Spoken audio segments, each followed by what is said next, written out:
ان کی والدہ نے مشورہ دیا کہ اے یعقوب، تمہارا یہاں رہنا مناسب نہیں، کیونکہ غربت کی زندگی گزار رہے ہو اور گزر بسر نہیں ہوتا، لہٰذا تم اپنے ماموں لایان کے پاس چلے جاؤ، وہ مالدار آدمی ہیں، تمہاری اچھی پرورش کریں گے، اور ممکن ہے کہ مالدار آدمی ہیں اور انہیں اچھا داماد چاہیے، تو ممکن ہے تمہیں اچھا پا کر وہ اپنی بیٹی سے تمہارا نکاح بھی کر دیں۔ تو حضرت یعقوب علیہ السلام اپنے ماموں کے گھر آ گئے، جن کا نام لایان تھا۔ وہ ان کے آنے سے بہت خوش ہوئے، یعنی ماموں کے گھر بھانجا آیا اور وہ اس کے حالات ٹھیک نہیں تھے اور سگا بھانجا ہے، انہوں نے اپنے گھر رکھ لیا۔ کچھ دنوں کے بعد، چونکہ حضرت یعقوب علیہ السلام جوان تھے، تو کچھ دنوں کے بعد انہوں نے اپنی بڑی بیٹی سے حضرت یعقوب علیہ السلام کا نکاح کر دیا۔ ان سے 4 بیٹے پیدا ہوئے، ایک کا نام روبیل، دوسرے کا نام شمعون، تیسرے کا نام لاوا اور چوتھے کا نام یہودا تھا۔ اس کے بعد حضرت یعقوب علیہ السلام کی اپنے ماموں زاد جو سگی تھی، ماموں زاد بیوی تھی، تو وہ انتقال کر گئی۔ لایان نے اپنی دوسری بیٹی حضرت یعقوب علیہ السلام کے نکاح میں دے دی، جس سے 2 بیٹے پیدا ہوئے، اور قدرت کا کرنا یہ تھا کہ وہ بھی انتقال کر گئی۔ پھر لایان یعنی جو حضرت یعقوب علیہ السلام کے ماموں ہیں، انہوں نے تیسری بیٹی حضرت یعقوب علیہ السلام کے نکاح میں دے دی، جن سے چند بیٹے پیدا ہوئے اور یہ بھی انتقال کر گئے۔ اور پھر آپ کے ماموں نے چوتھی بیٹی بھی حضرت یعقوب علیہ السلام کے نکاح میں دے دی، جس بیٹی کا نام راحیل تھا۔ یوں کہہ لیں کہ آج کے دور میں انہیں راحیلہ بولا جا سکتا ہے، جیسے کہ بہت ساری لڑکیوں کا، عورتوں کا نام راحیلہ ہوتا ہے۔ تو یہ حقیقت میں حضرت یعقوب علیہ السلام کی اس بیوی کا نام ہے جن سے حضرت یعقوب علیہ السلام اور حضرت بنیامین پیدا ہوئے، یعنی حضرت یعقوب، حضرت یوسف علیہ السلام اور حضرت بنیامین علیہ السلام جو ہیں، ان کی والدہ کا نام راحیل تھا یا راحیلہ تھا۔ اب یعقوب علیہ السلام کی عمر 40 سال ہو چکی تھی، تو یہ ساری اولاد جو ہے وہ 40 سال سے پہلے ہوئی۔ تو پتہ چلا چھوٹی عمر میں تب شادیاں ہوا کرتی تھیں، جیسے کہ آج اگر چھوٹی عمر میں شادیاں کی جائیں تو ان کو برا سمجھا جاتا ہے، جبکہ حقیقت یہ ہے کہ انبیاء کی اور دیگر اس زمانے میں چھوٹی عمر میں شادیاں ہو جاتی تھیں۔ یہی وجہ ہے کہ حضرت یعقوب علیہ السلام کے 12 بیٹے 40 سال کی عمر سے پہلے ہو چکے تھے، اور حضرت یعقوب علیہ السلام کو حکم ملا کہ آپ کنعان جا کر دین کی تبلیغ کریں۔ لایان یعنی جو حضرت یعقوب علیہ السلام کے ماموں تھے، انہیں جب پتہ چلا کہ ان کے داماد کو اللہ تعالیٰ نے نبی بنا دیا ہے، اور حضرت یعقوب علیہ السلام کی نبوت کا سن کر بہت زیادہ خوش ہوئے، اور یعقوب علیہ السلام کو ان کی بیوی یعنی لایان کی بیٹی جو تھی، انہیں ان کی ساری اولاد کے ساتھ حضرت یعقوب علیہ السلام کے ساتھ رخصت کر دیا، اور رخصت کے وقت یعنی باپ نے اپنے بیٹی کو اس کے ہسبینڈ یعقوب علیہ السلام کے ساتھ رخصت کیا، اور رخصت کرنے کے وقت 500 بکریاں دیں، 500 بیل دیے، 500 اونٹ ساتھ دیے، 500 خچر جو ہیں وہ بھی ساتھ دیے جہیز کے اندر، اور بہت سارے نوکر چاکر بھی انہیں دیے، اور وہ بہت سارے پیسے بھی دیے تاکہ بڑی موج کے ساتھ، بڑے آرام اور سکون کے ساتھ اپنی زندگی گزارو۔ جب آپ اس ساز و سامان کے ساتھ کنعان پہنچے تو عیس نے ان کا استقبال کیا، حضرت یعقوب علیہ السلام کا استقبال عیس نے کیا، جو کہ ان کا دوسرا بھائی تھا، اور اسے بادشاہت دی تھی ان کے والد نے، اور ان کی آمد کی بڑی خوشی منائی، اور عرض کیا کہ میرے لیے بھی دعا کرو کہ میری نسل میں بھی کوئی پیغمبر ہو۔ تو حضرت یعقوب علیہ السلام نے فرمایا تمہاری اولاد میں حضرت ایوب علیہ السلام اور سکندر ذوالقرنین ہوں گے۔ تو چونکہ حضرت ایوب اللہ کے نبی تھے، اور حضرت سکندر ذوالقرنین وہ تھے جنہوں نے پوری دنیا پر بادشاہت کی ہے۔ پوری دنیا پر 2 کافر لوگوں نے بادشاہت کی ہے اور 2 مسلمانوں نے۔ تو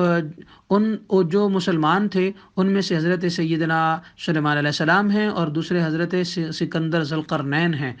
ان دونوں نے مسلمانوں میں پوری دنیا میں مشرق تا مغرب روئے زمین پر حکومت کی ہے۔ تو حضرت یوسف علیہ السلام اس وقت 2 سال کے تھے، اور